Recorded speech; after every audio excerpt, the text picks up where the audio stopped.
I wanted to talk to you about apostasy in Islam because I feel like this is this headline thing. Islam is a religion of peace, but it kills anyone who leaves.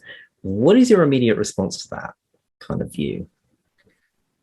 Good question. So, apostasy and the concept of ridda, which is the kind of legal understanding of which is more in line with treason, they're not equivalent, they're not the same. So, someone changing their mind, you're not going to basically start killing people for changing their minds. Mm-hmm. There's a different social, political context concerning the whole concept of apostasy. So, ridda, the ridda punishment, or the penal code for ridda, which can be loosely correlated to treason, is not the same as apostatizing per se, right?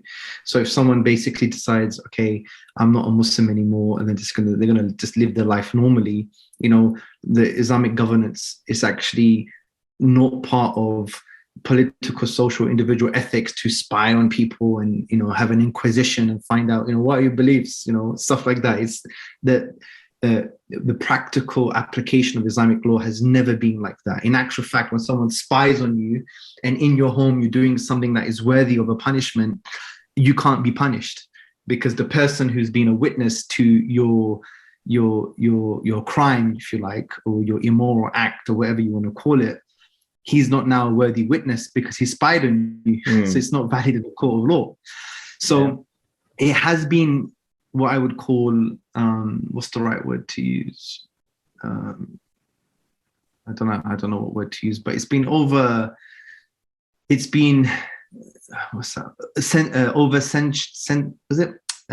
It's sensational. Yeah, right? that's it. Sensationalized. Yeah. Sensationalized, Yeah. that's the word, right, to use. I know it's a bit late now, but now don't get me wrong, those punishments do exist. I'm not going to deny that. It's part of orthodoxy. It's part of the fact that if you go out there and you rebel against the community and you rebel against the state and you're an apostate in that sense, through a court of law, there is a due process, and then there is, a punishment in the Islamic context. But here's the problem.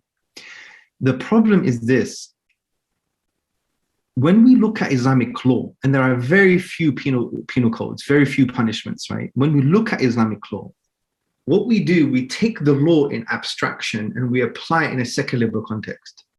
I would even agree, if you take, for example, the law for stealing, or for the law of, fornication, and whatever the case may be, and you apply it in a secular liberal context, I would have the same reaction as any normal person. They were like, okay, this is not making sense to me. What's going on here? Everyone's hand is going to be cut off, and so on and so forth. But we have to understand that there is a total different political, legal philosophy underpinning the Islamic model. So, for example, number one, it's not a liberal society. So, generally speaking, in an abstract sense, ideologically and philosophically, liberalism has this kind of position of, neutrality concerning the conception of the good life. Yeah. Obviously, in practice, that's not the case. But, they should have a conception that the government or those in power can't have a conception of the good life. And the assumption is that human beings are individuals and they're rational, and there's a marketplace of competing values, and the best values will manifest themselves. Yeah. But it can't be pushed by authority. Yeah. Generally speaking. Now, Islam is not liberalism. That obviously there's totally different histories, different philosophical, premises and foundations. And Islam actually does push a conception of the good life, for instance. And you could argue that if there is no push for conception of a good life, even on a basic level, then those with power can manipulate society. And we've actually seen that happen anyway, especially when it comes to morality and social norms, but different discussion. So you have that underlying, we have a conception of a good life. Those values, whether you call them cohesive values or whatever the case may be, are propagated. Yeah. Then on top of that, you have a structure in society that has mechanisms in society to prevent a violation of law or a violation of those values. Then on top of that, you have a justice system that is not just based on reasonable doubt, but rather it has stringent criteria, because if there is any doubt, then you can't have the punishment, right? And that's the thing about the Islamic tradition, based on the prophetic teaching, that, it's better to, free 9 people who deserve punishment than have one innocent person basically being punished. And on top of that, then you have what I call suitably harsh punishments in that context. So all of the penal codes, whether it's ridda, whether it's treason, whether it's stealing, it's in that context. So they have to escape the conception of good life, which creates a social structure and social norm and some kind of social consensus. And you have to escape then those values being propagated. Then you have to escape the mechanisms in place to prevent the crime from happening in the first place. Then you have to escape a very kind of detailed legal system that is not just based on beyond reasonable doubt. If there is any element of doubt, you can't have the punishment in the first place. And then you have the punishment at the end, which is seen as a deterrent rather than wanting it to be enacted. And that's when Islamic history, very difficult to find people being punished in that way, especially in the early history of Islam, because it was the philosophy of the penal code was more about a deterrent, which even the Quran talks about, rather than we want everyone to be, for example, have their hands chopped off, for instance. And not just that, in order for even the punishments to be enacted, there are stringent criteria. Some of the criteria include you didn't do it for hunger when it comes to theft, for example. It had to be over a certain value.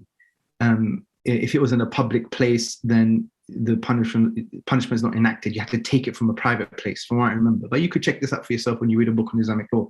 So there's all these stringent criteria. And even in some cases, people would argue you had to know it was wrong, right? So the point here is when you put all that into context, you may still disagree with it, but at least you've understood the crime and punishment in the context of the Islamic model. Because what we do, especially as secular folk, not that I'm secular, but I was brought up in a neoliberal, humanist, secular family, I empathize with that. I get it. Because if you take the law in abstraction, and you throw it into a secular liberal paradigm, you're like, what the flip is happening here, right? But when you appreciate that there are all these little structures and layers of the society, and you understand the philosophy of crime and punishment in the first place, which is more about prevention and deterrent rather than enacting the punishment, then the paradigm changes at least. You may still disagree with it because like, well, I disagree that you should have a conception of good life. I think that human beings are rational and they should make up for themselves. Fine, but that becomes a different discussion. So sometimes what we do, we zoom in on the particular punishment in the context of a secular liberal paradigm, and we don't understand it within the Islamic legal paradigm. That's why when I speak to atheists sometimes, like, have you read a book on Sharia law? So, well, fine, read one first, then let's talk. You asked Lawrence Krauss, has he read a book on Sharia law? I remember that, and he hadn't. Yeah, like, for example, my library was full of atheist books. At least I took time to read the atheist perspective or an atheist perspective. I'm not saying I got it right, but at least have the epistemic duty to read about people's traditions. So, and there's also, for example, Muhammad Hijab has written a book on Ridda in our context, and he's based it on the Islamic classical tradition and the prophetic model. And he's argued that in modern state scenarios, there could be treaties between two, and like, I don't want to misquote him, but you'll have to read the book. It's available on Amazon. If there's treaties between, for example, a state that is governed by Islam and it has Islamic governance, and for example, a liberal state, there could be a treaty where you say any apostate, and what we mean by apostate in this context, that they want to publicly say that I'm an apostate, which could therefore be seen as treason, that person can be exiled to a liberal or secular country, and there's no punishment enacted upon them. The point here is, when you look at Islamic law and you apply it, it's the difference between law and applied law. So the whole point of Islamic scholarship is to apply the law in the context that we find ourselves. Right. Now, it could be the same as it was applied 1,000 years ago, or it could be different, but it depends based on the context. And that's why things like, state treaties can come into play here. There's so many other nuances. And that's where I would draw the line and basically say, I'm not a legal jurist, so I can't give you the full answers on this. But what I can do is at least give you the appreciation of what I've just done now, is that when we look at anything to do with crime and punishment, Islamic system and model, you have to see it within those kind of layers and structures and the philosophies that I spoke about. Because if you just take it in abstraction, you throw in a liberal secular paradigm, it'll be very, very problematic. And it's also about understanding our conception of tolerance, right? There is no such thing as a boundless tolerance. No one's going to say that. I mean, any liberal secular society would understand that too. And we would argue, well, where do you draw the tolerance boundaries? And what is what you call the maslaha and mafsada? And this is Islamic ethics. What is increasing the well-being for the collective and decreasing the harms for the collective? Mm-hmm. And when you look at Islamic law in the context that I've just discussed, it just increases the well-being of the collective and decreases the harms, the suffering for the collective. And obviously that requires a further kind of utilitarian discussion. But the point here is, so the point here is, when you understand it in that context, it at least allows you to stand in the possibility that, okay, I may not still like it because I have liberal sensitivities, but I was talking about boundaries of tolerance. So there is no boundaries of tolerance. So like, for example, in an Islamic paradigm, in many cases, you would see Islamic law to be far more tolerant than any secular liberal state. For example, Russia is fighting Ukraine at the moment, yeah? If a Russian soldier that has massacred Ukrainians was invited by a person, a citizen of Ukraine, to come into Ukraine, to stay there for 3 months and do trade, that would not be allowed. That just won't be allowed. In Islamic law, that's allowed, which is phenomenal. You could read, he comes from a Christian background. His name is Wael Halak. He wrote the book Sharia Law. And he mentions this is unprecedented tolerance, something like that. Basically, it's called anyone from a state that's governed by Islam, an individual citizen can invite an enemy combatant, right, who's engaging in warfare at the moment, invite them to, I don't know, the empty room or house next door or something, and say, why don't you come here for 3 months and do some trade and go back? That's allowed in Islam, right?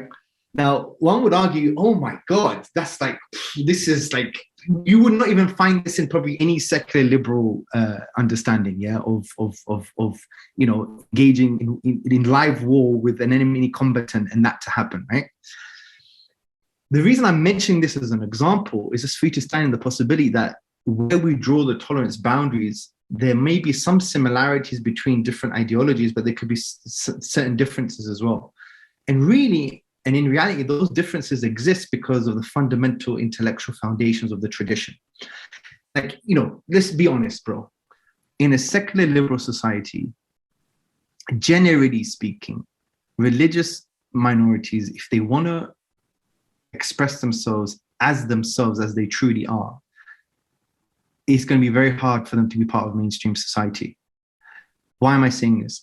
Because under secular liberal structures, generally speaking, and there are exceptions, generally speaking, religious minorities are accepted practically and socially as a secularized and liberalized version of themselves.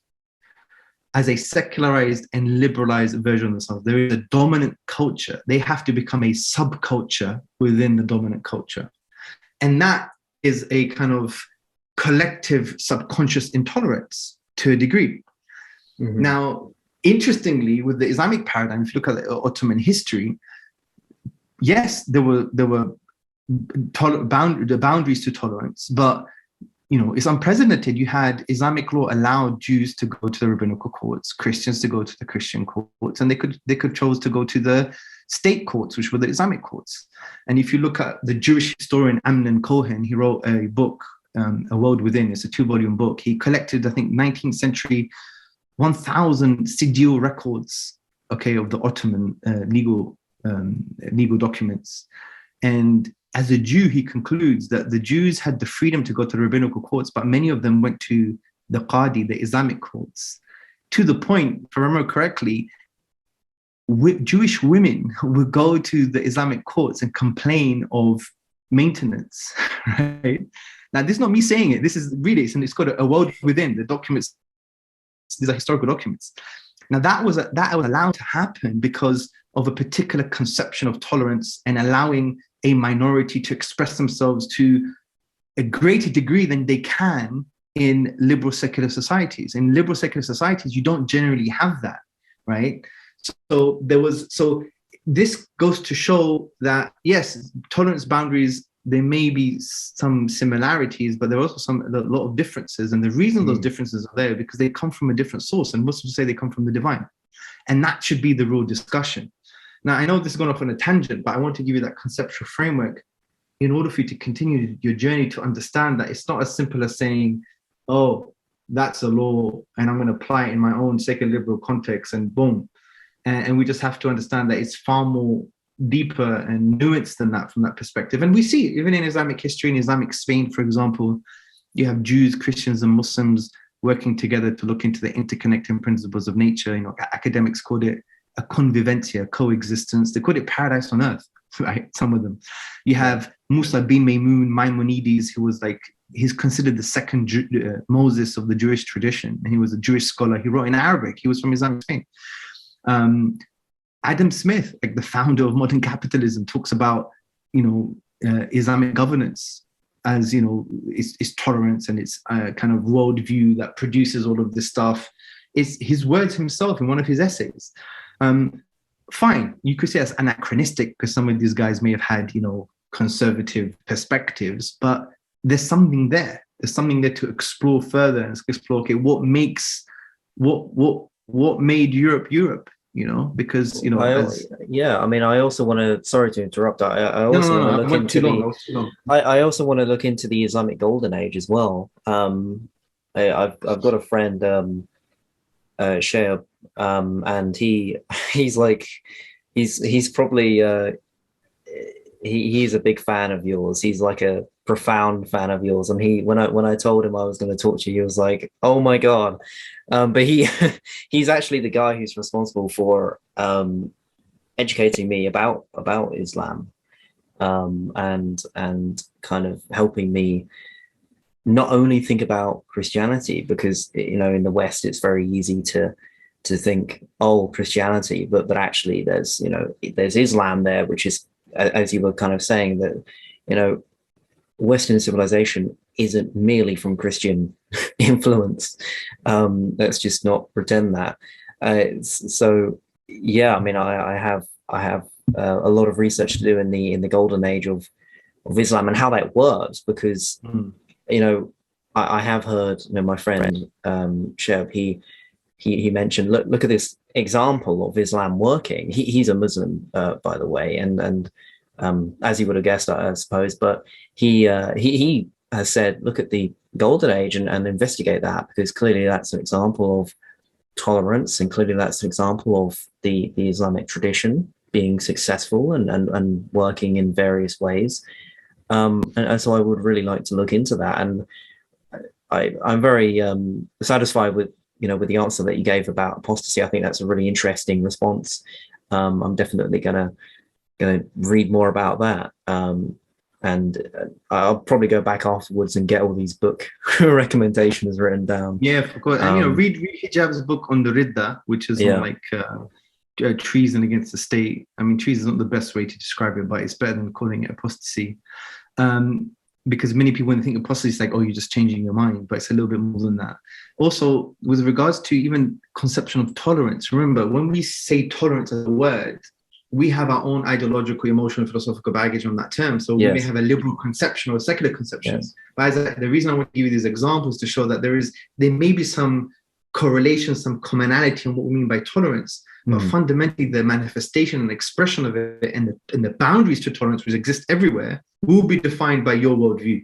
That's the important thing I wanted to raise, And that's why I raised the issue of, someone from a country that's governed by Islam, which doesn't really exist today, really. But, they could invite an enemy combatant to chill out for 3 months and do trading, and they could go back, and you can't harm them, by the way. They're protected. And that is like to show that, whoa, this is like left field tolerance, right? And I'm using that as an example just to highlight the point of, we'll use a word, but that word is a vehicle to meaning, which represents something maybe different because we have different frames of reference,